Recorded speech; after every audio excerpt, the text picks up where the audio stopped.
আল্লাহ তাআলা কোরআনুল কারীমের একাধিক জায়গায় বলেছেন ইকতারাবাতিস সাআ। আল্লাহ তাআলা বলেছেন ইকতারাবাতিস সাআ মানে কি কিয়ামত নিকটবর্তী হয়ে গিয়েছে। আমাদের রাসূল সাল্লাল্লাহু আলাইহি ওয়াসাল্লাম শেষ নবী, এটা আমাদের আকীদার অত্যন্ত গুরুত্বপূর্ণ একটা পার্ট। আমার সাথে বলেন আমাদের নবী, সবাই বলেন আমাদের নবী শেষ নবী। আল্লাহ রাসূল সাল্লাল্লাহু আলাইহি ওয়াসাল্লাম একটা উপমা দিয়ে বুঝিয়েছেন। আল্লাহ তাআলা যে বলেছেন মা কানা মুহাম্মাদুন আবা আহাদিম মির রিজালিকুম, মুহাম্মদ সাল্লাল্লাহু আলাইহি ওয়াসাল্লাম তোমাদের কারো পিতা না। তিনি যদি তোমাদের কারো পিতা না হন, তিনি ওয়ালাকে রাসূলুল্লাহ, তিনি আল্লাহর রাসূল ওয়া খাতামুন নবিয়্যিন এবং শেষ নবী। এই খাতামুন নবিয়্যিনের উপমা আল্লাহ রাসূল সাল্লাল্লাহু আলাইহি ওয়াসাল্লাম অত্যন্ত সুন্দর করে হাদিসে বুঝিয়েছেন। হাদিসটা আসছে বুখারী শরীফে। আল্লাহ রাসূল সাল্লাল্লাহু আলাইহি ওয়াসাল্লাম বলেন আমার উম্মত শোনো, ইন্না মাসালি ওয়া মাসালাল আমবিয়া মিন ক্বাবলি কামাসালি রাজুলিন বানা বাইতাহু ফাআহসানাহু ওয়া আজমালাহু ইল্লা মাওযিআ লাবিনা ফাজাআ আন-নাস ইয়াতুফুন ওয়া ইয়া'জাবুন ওয়া ইয়াকুলুন আল্লাহ ওযিআত হাযিহি লাবিনা।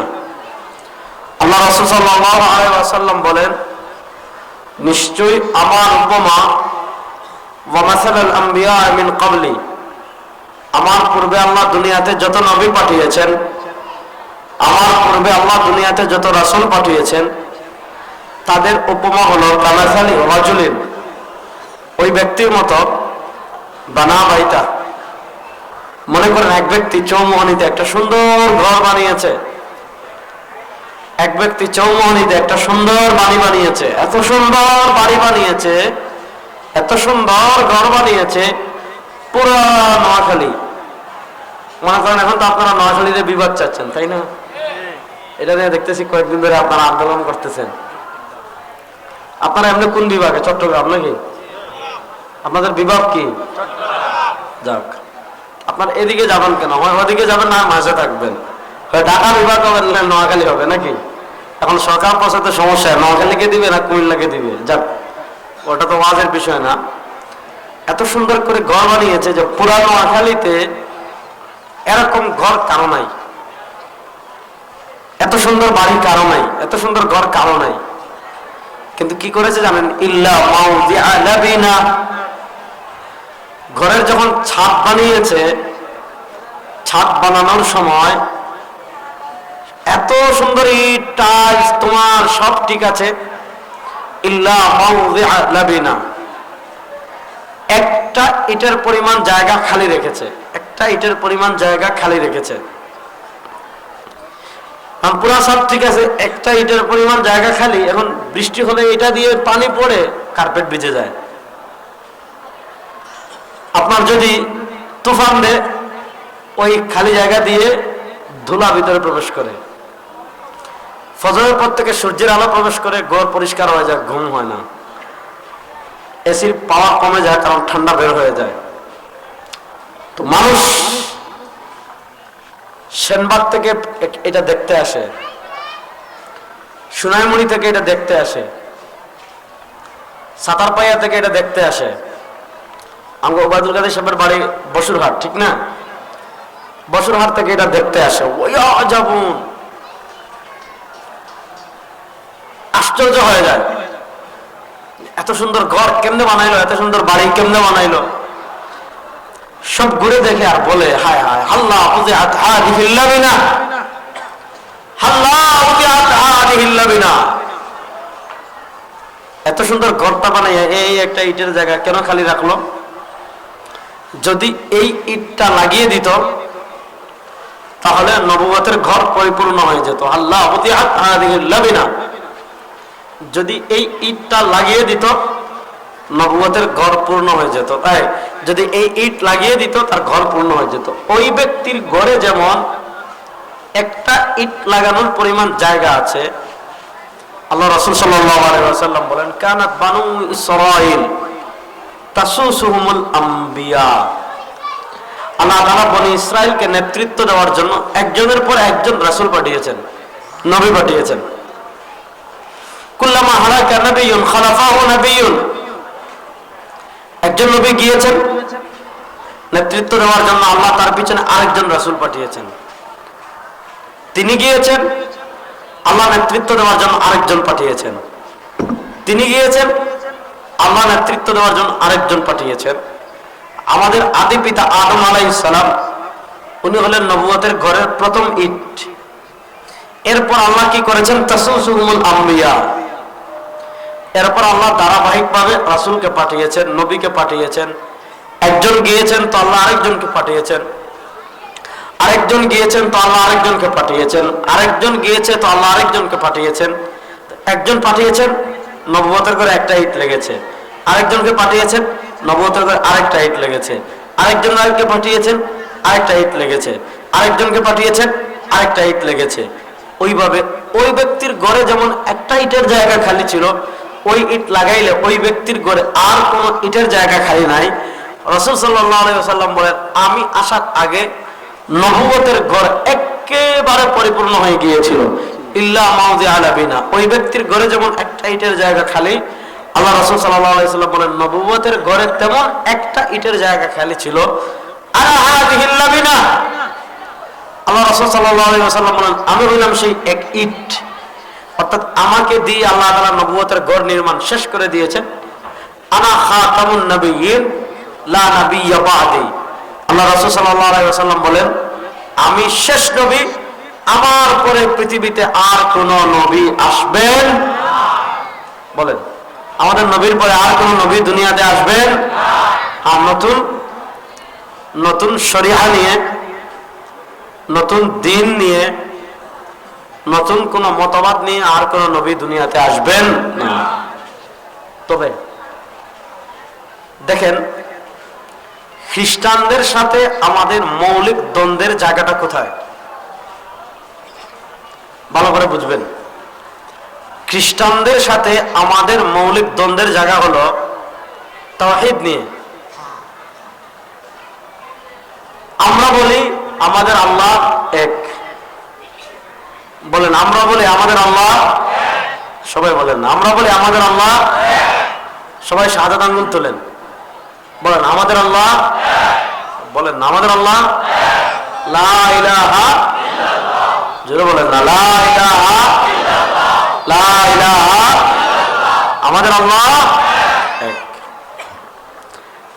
খ্রিস্টানরাও আল্লাহ মানে, তাদের মানা আর আমাদের মানায় পার্থক্য আছে না নাই? ইহুদিরাও আল্লাহ মানে, তাদের আল্লাহ মানা আর আমাদের আল্লাহ মানার মধ্যে পার্থক্য আছে না নাই? হিন্দুরাও মানে, তাদের মানা আর আমাদের মানার ভিতর পার্থক্য আছে না নাই? হিন্দুরা আল্লাহ মানে, তবে একজন না। ভারতকে বলা হয় ৩৩ কোটি দেবতার দেশ। কত কোটি? ভারতে তাদের দেবতা আল্লাহ ৩৩ কোটি। এই জন্য তাদের আল্লাহ বহুজন, বহুত্ববাদী তারা। খ্রিস্টানদের আকীদা হলো ৩ খোদা। আল্লাহ বলেছেন, লাকাদ কাফারাল্লাযীনা ক্বালু ইন্নাল্লাহা সালিসু সালাসা। যারা ত্রিত্ববাদে বিশ্বাসী তারা কাফের। তো খ্রিস্টানরা ত্রিত্ববাদ। ত্রিত্ববাদ মানে কি? খ্রিস্টানরা বলে আল্লাহ, আল্লাহর স্ত্রী মারিয়াম, আল্লাহর ছেলে ঈসা। বলেন নাউযুবিল্লাহ। এটাকে বলে ত্রিত্ববাদ, মানে 3টা পার্ট মিলে আল্লাহ। ইহুদিরা বলে ওয়াকালাতুল ইয়াহুদু উযাইরুন ইবনুল্লাহ। ইহুদিরা বলে উযাইর আল্লাহর ছেলে। দ্বিত্ববাদ। একদল বহুত্ববাদী, আরেকদল ত্রিত্ববাদী, আরেকদল দ্বিত্ববাদী। আমরা বহু খোদা মানি না, 3 খোদা মানি না, 2 খোদা মানি না। আমরা বলি লা ইলাহা ইল্লাল্লাহ। জোরে বলেন, আমরা বলি লা ইলাহা ইল্লাল্লাহ। আমাদের আল্লাহ, আমাদের আল্লাহ। এজন্য শুনেন, আমাদের জাতীয় স্লোগান কি? লা ইলাহা ইল্লাল্লাহ। আল্লাহ তাআলা দুনিয়াতে যত নবী পাঠিয়েছেন, আল্লাহ তাআলা দুনিয়াতে যত রাসূল পাঠিয়েছেন, ওয়া মা আরসালনা মিন ক্বাবলিকা মির রাসূলিন ইল্লা নূহি ইলাইহি আন্নাহু লা ইলাহা ইল্লা আনা ফা'বুদুন। আল্লাহ দুনিয়াতে যত নবী এবং রাসূলকে পাঠিয়েছেন, সব নবী এবং রাসূলকে একটা স্লোগান দিয়ে দুনিয়াতে পাঠিয়েছেন। সেই একটা স্লোগান হলো লা ইলাহা ইল্লাল্লাহ। বললেন না, সেই একটা স্লোগান হলো লা ইলাহা। তাহলে সারা দুনিয়ার মুসলমানের গায়ের রং কালো সাদা হতে পারে, আমরা কেউ লম্বা হতে পারি, কেউ খাটো হতে পারি, কেউ কালো হতে পারি, কেউ সাদা হতে পারি, কেউ উর্দুতে কথা বলি, কেউ বাংলাতে বলি, কেউ হিন্দিতে বলি, কেউ ইংরেজিতে বলি, কেউ আফ্রিকান ভাষায় বলি, কেউ হিব্রুতে বলি, কেউ হিব্রু ভাষায় বলি, কিন্তু সারা দুনিয়ার যত মুসলমান আছে তাদের সবার জাতীয় স্লোগান হবে একটা লা ইলাহা ইল্লাল্লাহ। বলেন না, সবার জাতীয় স্লোগান হবে একটা লা ইলাহা। এই লা ইলাহা ইল্লাল্লাহর ভিত্তিতে সারা দুনিয়ার মুসলমান আমরা ঐক্যবদ্ধ। এখানেই তারা আমাদেরকে পার্থক্য সৃষ্টি করে। কেমন? আমাদের বাংলাদেশিদেরকে শিখায় তোমরা বলো জয় বাংলা, ভারতেরদেরকে শিখায় তোমরা বলো জয় হিন্দ, পাকিস্তানদেরকে শিখায় তোমরা বলো জয় পাকিস্তান, আরবদেরকে শিখায় তোমরা বলো হলু আরব। না, আরব, আজম, ইরাক, ইরান, বাংলা, ভারত, পাকিস্তান, সারা দুনিয়ার মুসলমান কাজাসাদিন ওয়াহিদ, একটা শরীরের মতো। সারা দুনিয়ার মুসলমান কারাজুলিন ওয়াহিদ, এক ব্যক্তির মতো, এক শরীরের মতো। আমাদেরকে ভিন্ন কোনো স্লোগান দিয়ে পার্থক্য করা যাবে না। সারা দুনিয়ার মুসলমানের জাতীয় স্লোগান হবে লা ইলাহা ইল্লাল্লাহ। জোরে বলেন না, সারা দুনিয়ার মুসলমানের জাতীয় স্লোগান হবে লা ইলাহা ইল্লাল্লাহ।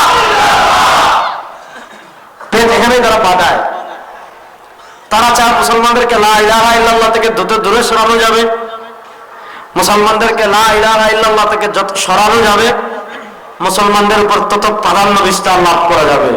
এজন্য আমাদের ভিতর তারা নানা আদর্শ সৃষ্টি করেছে, নানা মতবাদ তৈরি করেছে, নানা ইজম তৈরি করেছে, নানা তন্ত্র তৈরি করেছে, নানা মন্ত্র তৈরি করেছে। কোথাও আরবি জাতীয়তাবাদ দিয়ে মুসলমানদেরকে বিচ্ছিন্ন করেছে, কোথাও আব্রাহাম লিঙ্কনকে দিয়ে মুসলমানকে বিভ্রান্ত করেছে, কোথাও সেকুলারিজম দিয়ে মুসলমানদেরকে বিভ্রান্ত করেছে, কোথাও কমিউনিজম দিয়ে মুসলমানদেরকে বিভ্রান্ত করেছে। লা ইলাহা ইল্লাল্লাহ থেকে দূরে সরিয়ে আমাদের ভিতর আব্রাহাম লিঙ্কনকে চাপিয়ে দিয়েছে, পুঁজিবাদকে চাপিয়ে দিয়েছে, সেকুলারিজমকে চাপিয়ে দিয়েছে, ধর্মনিরপেক্ষতাকে চাপিয়ে দিয়েছে, সমাজতন্ত্রকে চাপিয়ে দিয়েছে, কমিউনিজমকে চাপিয়ে দিয়েছে। ইনশাআল্লাহ সবকিছু পৃষ্ঠ করে আবার যদি আমরা লা ইলাহা ইল্লাল্লাহ ঐক্যবদ্ধ হয়ে যাই, আমাদেরকে পরাজিত করবে পৃথিবীতে এমন কোনো পাওয়ার না। আমাদেরকে পরাজিত করবে পৃথিবীতে এমন কোন শক্তি, বলেন না, আমাদেরকে পরাজিত করবে দুনিয়াতে এমন কোন শক্তি, জোরে বলেন, আমাদেরকে পরাজিত করবে এমন কোন শক্তি কেউ পারবে না। ইনশাআল্লাহ বলেন, জোরে বলেন না ইনশাআল্লাহ। কেউ আমাদেরকে হারাতে পারে নাই, পারবে না ইনশাআল্লাহ। তাহলে আমাদের মৌলিক কথা আমরা কোনটা পেলাম? আমাদের নবী শেষ নবী। বলেন আমাদের নবী, জোরে বলেন আমাদের নবী। সবার মুখ থেকে আবার শুনতে চাই আমাদের নবী। শুনেন, যেহেতু আমাদের নবী শেষ নবী, তাহলে এই কথাটা খুবই সহজ। আমাদের নবী যেহেতু শেষ, তাহলে আমরা উম্মাও শেষ। আমাদের পরে আর নতুন কোন উম্মা দুনিয়াতে আসবে না। এখান থেকে আমি বলেছিলাম যে খ্রিস্টান যারা, তাদের সাথে আমাদের পার্থক্যের জায়গা হলো বিশ্বাস। তারা মানে 3 খোদা, আমরা মানে 1 খোদা। তাদের আল্লাহ 3 জন, আমাদের আল্লাহ, বলেন আমাদের আল্লাহ। আমাদের গায়ে গলায় যদি কেউ ছুরি চালিয়েও বলো আল্লাহ 5 জন, মুসলমান কখনো বলবে? কারণ কেউ 5 খোদায় বিশ্বাসী হলে তার ঈমান থাকবে। এবার আসলে আমি যে কথাটা বলতে চাচ্ছি, আমাদের আকীদা অত্যন্ত স্বচ্ছ। আমাদের আকীদা হলো লাম ইয়ালিদ ওয়ালাম, পড়েন না লাম ইয়ালিদ ওয়ালাম, সবাই পড়ে না লাম ইয়ালিদ ওয়ালাম। আমাদের আল্লাহর কোনো বাপ, বড় আসতে বলেন, আমাদের আল্লাহর কোনো বাপ সন্তান, বলেন আমাদের আল্লাহর কোনো বাপ সন্তান, বাপও নাই সন্তানও। খ্রিস্টানরা বলে আল্লাহর বাপ নাই, তবে সন্তান একজন আছে, ঈসা। ঈসা তো আমি একটা মজার ঘটনা বলি আপনাদের। এখন না হয় মুসলমানদের ভিতর তারা স্লোগান চালু করে দিয়েছে, 2টি সন্তানের বেশি নয়, 1টি হলে ভালো হয়। আপনারা কয় ভাই? 4 ভাই। আপনারা? তুমি? তোমরা কয় ভাই? 2। আপনি? 1। বোন কয়জন? 2 বোন। আপনারা 5 জন, তাহলে আমার সাথে মিল আছে। আপনারা কি 9 জন? মাশাআল্লাহ, আল্লাহ নেখায়াত দান করুক সবাইকে। শুনেন, আপনি দেখবেন এখন ইহুদি খ্রিস্টান যারা আছে এদের অনেক সন্তান, এরা মুসলমানদেরকে বলে তোমরা সংখ্যায় কম নাও, তারা কিন্তু প্রোডাক্ট ঠিক মতো দিচ্ছে, মানে কি তারা সংখ্যায় বাড়তেছে, সামনে আমগরে কি দিব, করে দিব, বুঝছেন? যখন আপনারা জানেন যে 150 বছরের থেকে বেশি এই আমাদের ভারত উপমহাদেশের রাষ্ট্র ক্ষমতায় ছিল ব্রিটিশ, মনে আছে নি? 1803 সাল থেকে নিয়ে 1947 সাল পর্যন্ত 150 বছরের কাছাকাছি সময়। ওই সময় তারা খ্রিস্টান পাদ্রী নিয়ে আসতো ভারত উপমহাদেশে, আলেমদেরকে বিভ্রান্ত করার জন্য না, সাধারণ মানুষদেরকে বিভ্রান্ত করার জন্য, যাতে তারা মনে করে আল্লাহর ছেলে আছে। তারা বলে ঈসা আল্লাহর ছেলে, খ্রিস্টান ধর্ম সত্য, ঈসা আল্লাহর ছেলে। তো এই পাদ্রীরা বিভিন্ন গ্রামে গ্রামে গ্রামে গ্রামে ঘুরে ঘুরে ঘুরে ঘুরে পাদ্রীরা বিভিন্ন গ্রামে গ্রামে ঘুরে ঘুরে ঘুরে ঘুরে ঘুরে ঘুরে মানুষদেরকে খ্রিস্টবাদ শিখাতো। কি খ্রিস্টবাদ? যে আল্লাহর ছেলে আছে। তো স্বাভাবিকভাবে তারা যখন কোনো আলেম দেখতো, আলেমের কাছে যেত না। কেন যেত না? কারণ আলেমের সাথে তো তর্ক করে পারবে না। আমাদের উপমহাদেশের এক ঘটনা আছে, সেগুলো জাকারিয়া রহমতুল্লাহ লিখেছেন। এক পাদ্রী এখন একবার দেখেছে ইংরেজ থেকে আসতেছে, বিশাল শুট কুট টাই পরা, প্যান্ট পরা, দেখেছে যে গ্রামের একটা কৃষক হাল চাষ করে লাঙ্গল নিয়ে বাড়িতে আসতেছে। তো পাদ্রী বলছে তারে বোঝানো যাবে যে ঈসা আলাইহিস সালাম আল্লাহর ছেলে, তিনি যেহেতু আল্লাহর ছেলে সুতরাং তিনি অনেক মহান। তার সাথে গিয়ে তর্ক শুরু করেছে। গ্রামের পাদ্রী বলতেছে, এত সহজ সরল। পাদ্রী অনেক বোঝানোর পর গ্রামের লোক বলতেছে, ভাই একটা প্রশ্নের উত্তর দেন, এত কিছু তো আমি বুঝি না, যে আল্লাহ ঈসা আলাইহিস সালাম আল্লাহর ছেলে তাই না? বলে হ্যাঁ। একটাই ছেলে আর নাই? কয় না। কই কি কোন এটা? আমার গ্রাম অঞ্চলে একজন ছোট্ট মানুষ, তার সন্তান 8টা 9টা, কোন সময় 12টা হয়ে যায়। আর আল্লাহ কি এত দুর্বল যে মাত্র একটা হইয়া শেষ? কথাটা বুঝতে পারি নাই যে আল্লাহ কি এত, আমাদের মনে করেন এখন না হয় মুসলমানরা বিশ্বাস করেন আমরা কি পরিমাণ ইহুদি খ্রিস্টানের ট্যাবলেট গিলছি। এখন 5টা সন্তান বা 6টা সন্তান, এটা বললে মানুষ অনেক সময় কি করে, মানে বলতে চায় না, যে মানুষ আমার কি মনে করে যে অনেক সন্তান। হ্যাঁ হ্যাঁ হ্যাঁ, মানে বেশি সন্তান হইলে মানুষ বাসা ভাড়া দিতে চায় না, যে বড় ফ্যামিলি। তো ইয়াহুদ খ্রিস্টানদের একটা মৌলিক আকীদা, মনোযোগ, ঈসা আল্লাহর ছেলে। আর আমরা বলি ঈসা আল্লাহর ছেলে না। বলেন ঈসা আল্লাহর ছেলে না। আমাদের আল্লাহর কোন ছেলে, স্ত্রী, সন্তান, বাপ? আল্লাহু আহাদ। বলেন আল্লাহু, জোরে বলেন আল্লাহু। আমাদের আল্লাহ এক। বলেন আমাদের আল্লাহ, জোরে বলেন আমাদের আল্লাহ। স্বাভাবিকভাবে মনে করেন আপনি চরমুনাইয়ের মরহুম পীর সাহেব হুজুরের মুরিদ, অথবা মনে করেন আপনি উজানি হযরতের মুরিদ, আপনি ফেনোয়ার হযরতের মুরিদ, বেগমগঞ্জে কে আছেন হাফিজি হুজুরের মুরিদ। তো স্বাভাবিকভাবে আপনার পীর সাহেব নাই, পীর সাহেবের ছেলে আসছে, আপনি কি করবেন? আপনি ওই দিন বিরিয়ানি রান্না করবেন, মুরগ দিবেন, ডিম খাওয়াবেন, গরুর গোশত কিনে আনবেন, দেশি মুরগ থাকলে জবাই করবেন, দেওয়ার সময় পকেটে টাকা থাকলে কিছু হাদিয়াও দিবেন, ঠিক কিনা? ঠিক। খ্রিস্টানরা কি করেছে জানেন? খ্রিস্টানরা বলে ঈসা আলাইহিস সালাম আল্লাহর ছেলে। এখন কি করব? কাহিনীটা বুঝেন। তারা বলে আমরা তো দুনিয়াতে অনেক পাপ করে ফেলেছি, আবার সামনে অনেক পাপ করব। আগে অনেক পাপ করে ফেলেছি, সামনে অনেক পাপ করব। আমাদের সকল পাপের অগ্রিম কাফারা স্বরূপ, পাপ যেহেতু অনেক করে ফেলেছি, পাপ যেহেতু সামনে অনেক করব, আমাদের সকল পাপের অগ্রিম কাফারা স্বরূপ কি করব?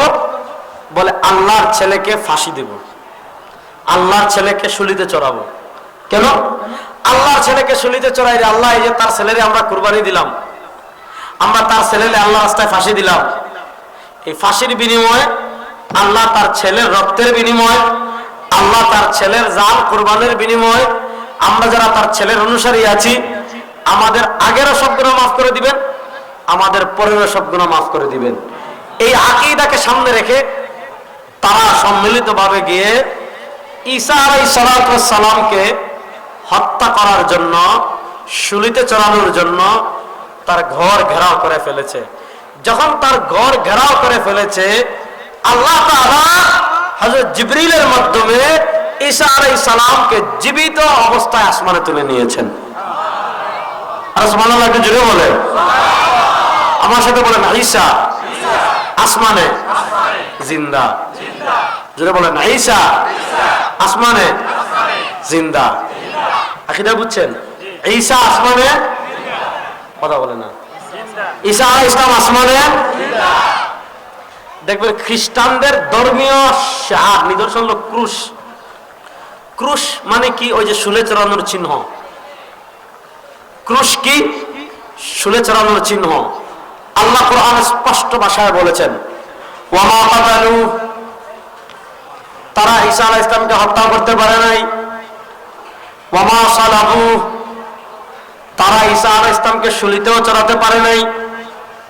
ওয়ালাকিন শুববিহা লাহুম, তাদেরকে ধাঁধায় ফেলা হয়েছে। আল্লাহ বলেন তারা ঈসা আলাইহিস সালামকে হত্যা করতে পারে নাই। আল্লাহ বলেন তারা ঈসা আলাইহিস সালামকে শুলিতেও চড়াতে পারে নাই। তাহলে তারা ঈসাকে হত্যা করতে পারলো না, তারা ঈসাকে শুলিতেও চড়াতে পারলো না। কি করা হয়েছে? ওয়ালাকিন শুববিহা লাহুম, তাদেরকে ধাঁধায় ফেলা হয়েছে। কেমনে ধাঁধায় আল্লাহ ফেলেছেন?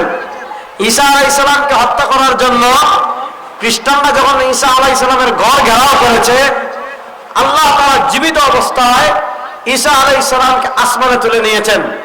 ঈসা আলাইহিস সালামকে আসমানে তুলে নেওয়ার পর ঈসা আলাইহিস সালামকে টেনে ঘর থেকে বের করার জন্য সবার আগে যে ঘরে প্রবেশ করেছে, আল্লাহ তাআলা তার চেহারা ঈসার মতো বানিয়ে দিয়েছেন। আল্লাহ তাআলা যখন তার চেহারা ঈসার মতো বানিয়ে দিয়েছেন, এখন পরবর্তীতে যারা আসছে তারা একে ঈসা মনে করে হত্যা করে ফেলেছে, শুলিতে চড়াই ফেলছে। চড়ানোর পর এখন তাদের ভিতর দ্বন্দ্ব লাগছে। কি দ্বন্দ্ব? আচ্ছা ভাই, আমরা যদি ঈসার শুলিতে চড়াই, তাহলে আমাদের যে মাস্তান সবার আগে ঘরে ঢুকলো কোথায় গেল? আর আমাদের মাস্তানকে যদি শুলিতে চড়াই, ঈসা গেল কোথায়? আল্লাহ বলেন তারা হত্যা করতে পারেনি, শুলিতেও চড়াতে পারেনি। ওয়ালাকিন শুববিহা লাহুম, তাদেরকে ধাঁধায় ফেলা হয়েছে। এজন্য আমাদের আকীদা ঈসা আসমানে জিন্দা। বলেন ঈসা আসমানে জিন্দা। জোরে বলেন না, ঈসা আলাইহিস সালাম আসমানে জিন্দা। এবার পরের ওয়াজে আসেন। আমরা বলেছিলাম কিয়ামত সত্য। বলেন কিয়ামত সত্য। এত আওয়াজ হইলি কেমন নামাজ করবো? বলেন কিয়ামত, বলেন না কিয়ামত। আর আপনারা বেগুন জোরে কোন কিয়ামত। শাবাশ, বলেন না কিয়ামত। দেখবেন আপনি যদি কোরআন শরীফ তিলাওয়াত করেন, আপনি কোরআন পড়লে দেখবেন আল্লাহ তাআলা কোরআনে এত বেশি কিয়ামতের বর্ণনা দিয়েছেন। কেমনে আসমান ভাঙবে, ইজা সামাউ শাক্কাত, ইজা সামাউ ফাতারাত, শেষ, আসমান ভেঙে যাবে। আল্লাহ জমিনের বর্ণনা দিয়েছেন, ইযা যুলজিলাতিল আরযু জিলজালাহা। আল্লাহ সমুদ্রের বর্ণনা দিয়েছেন, ওয়া ইযাল বিহারু ফুজ্জিরাত। আল্লাহ তারকার বর্ণনা দিয়েছেন, ওয়া ইযান নুজুমু কাদারাত। আল্লাহ পাহাড়ের বর্ণনা দিয়েছেন, ওয়া তাকুনুল জিবাল কাল ইহনিল মানফুস। একদিন আসমান ভেঙে যাবে, একদিন জমিন ভেঙে যাবে, একদিন সমুদ্র থাকবে না, পাহাড় থাকবে না, মানুষ থাকবে না, সব ধ্বংস হয়ে যাবে। মানুষ থাকবে না, ফেরেশতা থাকবে না, কিচ্ছু থাকবে না, ইনসান থাকবে না, জিন থাকবে না, ফেরেশতা থাকবে না। কুল্লু শাইইন হালিক, সূরাতুল কাসাসে আল্লাহ বলেছেন কুল্লু শাইইন হালিক, সব ধ্বংসশীল, ইল্লা ওয়াজহা, একমাত্র চিরস্থায়ী কে? আল্লাহ। জোরে বলেন না, একমাত্র চিরস্থায়ী কে? আল্লাহ। এবার আমার মূল কথায় আসেন, আমি মূল বিষয়ে চলে আসছি। মনে করেন আপনারা বেগমগঞ্জের মানুষ একদিন রাত্রে ঘুমিয়েছেন, হঠাৎ সকালে দেখলেন আসমান ভেঙে যাচ্ছে, পাহাড় তোলার মতো উঠে যাচ্ছে, জমিন ফেটে যাচ্ছে, মানুষ সব মরে যাচ্ছে, সূর্য পশ্চিম দিক থেকে উঠে যাচ্ছে, জমিন তার যত যা কিছু আছে সব বের করে দিচ্ছে। আল্লাহ হঠাৎ করে একদিনে পৃথিবী ধ্বংস করবেন না, হঠাৎ করে একদিনে আল্লাহ কিয়ামত দুনিয়াতে সংগঠিত করবেন না। কিয়ামত কেমনে সংগঠিত হবে? ধীরে ধীরে ধীরে ধীরে ধীরে ধীরে আস্তে আস্তে আস্তে আস্তে পৃথিবী ধ্বংসের দিকে এগিয়ে যাবে। যখন পৃথিবী ধ্বংসের শেষ সময় চলে আসবে, পৃথিবীর সূর্যাস্তমিত হওয়ার সময় যখন চলে আসবে, পৃথিবীর সূর্য ডুবে যাওয়ার সময় যখন আসবে, পৃথিবী ধ্বংসের সময় যখন চলে আসবে, তখন পৃথিবীতে বড় বড় 11টা বিষয় সংগঠিত হবে। কয়টা? বলেন না কয়টা? এই 11টা বিষয়কে বলা হয় আশরাতুস সাআতিল কুবরা। এই 11টা বিষয়কে বলা হয় কিয়ামতের বড় আলামত। মাহদি, ইমাম মাহদি আসবেন, খুরুজুদ দাজ্জাল, দাজ্জাল বের হবে, নুজুল ঈসা, ঈসা আলাইহিস সালাম নামবেন, খুরুজ ইয়াজুজ ওয়া মাজুজ, ইয়াজুজ মাজুজ বের হবে, খুরুজ দাবাতিল আরদ, দাবাতুল আরদ বের হবে, তুলুউশ শামসি মিন মাগরিবিহা, সূর্য উঠবে পশ্চিম দিক থেকে, সারাসু খাসফিন ফিল আরজি, পৃথিবীতে 3টা ভূমিকম্প হবে, খাসফুন ফিল মাশরিক, একটা হবে পূর্ব প্রান্তে, ওয়া খাসফুন ফিল মাগরিব, একটা হবে পশ্চিম প্রান্তে, ওয়া খাসফুন ফি জাজিরাতিল আরব, আরেকটা হবে পৃথিবীর মধ্যভাগে, শেষে আগুন বের হবে। এগুলা হলো পৃথিবীর বড় বড় বিষয়। এগুলা যতদিন সংগঠিত না হবে, এগুলা যতদিন পৃথিবীতে প্রকাশিত না হবে, এগুলা যতদিন মানুষ না দেখবে, আল্লাহ রাসূল সাল্লাল্লাহু আলাইহি ওয়াসাল্লাম বলেন ইন্নাহা লান তাকুমা হাত্তা তারাউ 10 আয়াত, যতক্ষণ 10টা সাথে ইমাম মাহদি 11টা, যতক্ষণ পর্যন্ত এই 11টা বিষয় দুনিয়াতে সংগঠিত না হবে, যতক্ষণ পর্যন্ত এই 11টা বিষয় তোমরা দুনিয়াতে না দেখবে, ইন্নাহা লান তাকুমা, পৃথিবীতে কিয়ামত হতেই পারে না। কিয়ামতের একটা বড় আলামত দাজ্জাল। দাজ্জাল আসবে। দাজ্জাল সম্পর্কে আমরা কতটুকু বিশ্বাস রাখবো? যতটুকু রাসূল সাল্লাল্লাহু আলাইহি ওয়াসাল্লাম হাদিসে বলেছেন। এর বাইরে যুক্তি দিয়ে, কিয়াস দিয়ে, গবেষণা করে কোনো কিছু বাড়ানোর কোনো ইখতিয়ার আমাদের নেই। আল্লাহ রাসূল সাল্লাল্লাহু আলাইহি ওয়াসাল্লাম এতটুকু বলেছেন ইন্নাহু আ'ওয়ার, দাজ্জালের এক চোখ হবে কানা, ওয়া ইন্না রাব্বাকুম লাইসা বিআ'ওয়ার, দাজ্জালের এক চোখ হবে কানা। আমাদের আল্লাহ কি কানা? দাজ্জালের সাথে ম্যাজিক থাকবে। শুনেন, আল্লাহ রাসূল সাল্লাল্লাহু আলাইহি ওয়াসাল্লাম নামাজে দোয়া করতেন, আল্লাহুম্মা ইন্নী আউযু বিকা মিন ফিতনাতিল মাহইয়া ওয়াল মামাত, আল্লাহ জীবন মরণ, জীবিত মৃত ফিতনা থেকে আমি আপনার কাছে আশ্রয় চাই। ওয়া আউযু বিকা মিন ফিতনাতিল মাসিহিদ দাজ্জাল, ওয়া আউযু বিকা মিন ফিতনাতিল মাসিহিদ দাজ্জাল, ওয়া আউযু বিকা মিন ফিতনাতিল মাসিহিদ দাজ্জাল। আয় আল্লাহ, মাসিহুদ দাজ্জাল, কানা দাজ্জালের ফিতনা থেকে আমি আপনার কাছে আশ্রয় চাই। কানা দাজ্জালের ফিতনা এত ভয়াবহ ফিতনা হবে যে ফিতনা থেকে আল্লাহ রাসূল সাল্লাল্লাহু আলাইহি ওয়াসাল্লাম নিজে আল্লাহর কাছে আশ্রয় চাইতেন। নিজে শুধু আশ্রয় চান নাই, আমাদেরকে বলেছেন ইয়াখরুজ ওয়া আনা ফীকুম, আমার আম্মা, আমি দুনিয়াতে থাকা অবস্থায় যদি দাজ্জাল দুনিয়াতে চলে আসে, আনা হাজিজ, তোমাদের চিন্তা করতে হবে না, আমি তোমাদের হয়ে দাজ্জালের মোকাবেলা করব। ওয়া ইল্লা ফাকুল্লু ইমরিইন মুসলিম হাজিজুন লিআনফুসিকুম, আর আমি দুনিয়া থেকে চলে যাওয়ার পর তোমরা যদি দাজ্জালের মুখোমুখি হও, আমি চলে যাওয়ার পর যদি দাজ্জাল তোমাদের কাছে আসে, তাহলে দাজ্জালের ফিতনা থেকে তোমরা প্রত্যেকেই তোমাদের ঈমানকে হেফাজত করবে। এত ভয়াবহ। বলবেন দাজ্জাল তো দুনিয়াতে এত বেশি দিন থাকবেও না। আল্লাহ রাসূল সাল্লাল্লাহু আলাইহি ওয়াসাল্লাম কি বলেছেন? ইয়ামকুসু ফিল আরদি 40 ইয়াওমান কাসানাতিন ইয়াওমান কাশাহরিন ইয়াওমান কাজুমআতিন ওয়া বাকিল আইয়ামি কাআইয়ামিহা। আল্লাহ রাসূল সাল্লাল্লাহু আলাইহি ওয়াসাল্লাম বলেন দাজ্জাল দুনিয়াতে এসে 40 দিন থাকবে। ইয়াওমান কাসানাতিন, দাজ্জালের প্রথম দিন আল্লাহ 1 বছরের মতো দীর্ঘ করে দিবেন। ইয়াওমান কাশাহরিন, দাজ্জালের দ্বিতীয় দিন আল্লাহ তাআলা 1 মাসের মতো দীর্ঘ করে দিবেন। ইয়াওমান কাজুমআতিন, দাজ্জালের তৃতীয় দিন আল্লাহ তাআলা 1 সপ্তাহের মতো দীর্ঘ করে দিবেন। ওয়া বাকিল আইয়ামি কাআইয়ামিহা, বাকি যে 37 দিন আছে ওই 37 দিন স্বাভাবিক আমাদের দিনের মতো হবে। এই সামান্য কয়টা দিনে দাজ্জাল এত কঠিন এমন কি তৈরি করে ফেলবে যে ফিতনা থেকে আল্লাহ রাসূল সাল্লাল্লাহু আলাইহি ওয়াসাল্লাম আশ্রয় চাইতেন। দাজ্জাল যখন আসবে মানুষ দলে দলে ঈমান হারিয়ে দাজ্জালের বাহিনীতে যোগ দিবে।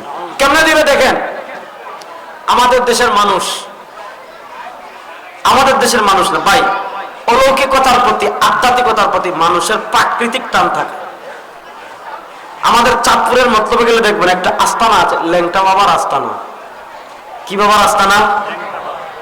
জোরে বলেন না, কি বাবার আস্তানা? আচ্ছা আপনারা বলেন যে ল্যাংটা থাকে, ল্যাংটা উলঙ্গ থাকে, এটা পীর না শয়তান? জোরে বলেন, এটা পীর না শয়তান? আমাদের দেশের মানুষ দেখবেন যে ল্যাংটা থাকে তার কাছে গরু নিয়ে যায়, তার কাছে মহিষ নিয়ে যায়, তার কাছে ছাগল নিয়ে যায়, তার কাছে মুরগ নিয়ে যায়, তার কাছে চাল নিয়ে যায়, তার মাজারে হাজার হাজার টাকা দেয়। এখন আপনি আপনার বিবেককে জিজ্ঞেস করেন যে ভাই ল্যাংটা থাকে আপাতমস্তক শয়তান, তার কাছে এমন কি কারণে মানুষ যাচ্ছে? ওই যে মানুষ একটা ম্যাজিকে বিশ্বাসী, মনে করেন ল্যাংটা থাকলে থাকুক, উনি শরীয়ত মানলে মানুক, উনি গাঞ্জা খাক সমস্যা নাই, উনি পেশাব করে পানি না নেক সমস্যা নাই, উনি ঠিক মতো অজু না করুক সমস্যা নাই, উনি গোসল না করুক সমস্যা নাই, উনি পর্দা না করুক সমস্যা নাই। মনে করে এগুলা কিছু না করলেও তার ভিতরে একটা আধ্যাত্মিকতা আছে। এই আধ্যাত্মিক ক্ষমতা বলে তিনি আমার মনের আশা পূর্ণ করতে পারেন, তিনি আমাকে বিপদ থেকে উদ্ধার করতে পারেন, তিনি আমাকে চাকরি দিতে পারেন, তিনি আমাকে সন্তান দিতে পারেন। ওই আধ্যাত্মিকতা, অলৌকিকতার প্রতি টান, ম্যাজিকের প্রতি টান, মহাভারতে বিশ্বাসী হওয়ার কারণে মানুষ ল্যাংটা বাবার কাছে যায়, বিড়ি বাবার কাছে যায়, বদনা বাবার কাছে যায়, কুত্তা বাবার কাছে যায়, শিয়াল বাবার কাছে যায়, তালা বাবার কাছে যায়। কত বাবা রে ভাই! বাংলাদেশে এত সংখ্যক ছাগলও নাই যত সংখ্যক পীর আছে, বন্ধ পীর আছে, ঠিক না ভাই? এত বন্ধ পীর বাংলাদেশও আছে। সারা বাংলাদেশে তো গরু আছে কিনা আমার সন্দেহ আছে। আল্লাহ মাফ করুক। এরা ইমান চোর। এরা কি চোর? বলেন, এরা কি চোর? এরা তো ভাই কিছু, আপনি ঢাকায় গেলে দেখবেন গুলাবশার মাজারে এমন বন্ধ বসে রয়েছে, শরীর থেকে কুত্তার গন্ধ আসতেছে। কুত্তার শরীরে যেমন গন্ধ, এরকম গন্ধ, মানে 2-3 মাস হয়ে গেছে গোসল নাই, আর মুখ দেখতে মনে হয় যে মানে জুতা খুললা সারাদিন বাইরে এলে ওই জুতার বাড়িতে হয়তো শরীরের ময়লা পড়তে পারে। মানে আপনি ধুইলে যাইবে না, হয় আপনি জুতা দিয়ে বেরাবেন, না হয় আপনি রড দিয়ে বেরাবেন। এই দুইটা দিয়ে বাইরানো ছাড়া এদেরকে পবিত্র করার স্রোত নাই। এরকম বন্ধ, দেখতে বমি চলে আসবে, এরকম বিশ্রী গন্ধ। পোশাকের ময়লা, পোশাকে বিড়ি পড়ে আছে, নেশার বস্তু পড়ে আছে, গাঞ্জা পড়ে আছে, সিগারেট পড়ে আছে, চুল এদিকে লম্বা, নখ পরিষ্কার করে না, মুছ কাটে না, নাভির নিচের পশম কাটে না, অজু করে না, গোসল করে না, দাঁত ব্রাশ করে না, হ্যাঁ, মদ গাঞ্জা খাইতে খাইতে দাঁতে গাঞ্জার কি পড়ে রয়েছে, দাগ পড়ে রয়েছে, নামাজও পড়ে না, রোজাও রাখে না, হজও করে না, জাকাতও দেয় না। দেখবেন বিশাল শিক্ষিত মানুষ এরকম বন্ডের পায়ে গিয়ে, এরকম বন্ডের মাথায় গিয়ে করে কি করে না, তাকে টাকা দিচ্ছে, করে কি দেয় কি দেয় না? আপনি বলবেন ভাই তাকে আপনি এটা করতেছেন কেন? বলবে ভাই আরে বাবা, এ নামাজ না পড়ুক, এ রোজা না রাখুক, এ হজ না করুক, এ যাকাত না দেব, এ পর্দা না করুক, এ ওযু না করুক, এ গোসল না করুক, এ তোমার শরিয়া না মানুক। বলে বাবার ভিতর কিন্তু মারেফত আছে, বাবার ভিতর কিন্তু কি আছে? মারেফত আছে। সে তো কিচ্ছু দেখায় নাই, কিচ্ছু নাই, তার যা আছে তাও তো ল্যাংটা হয়ে দেখাই দিছে।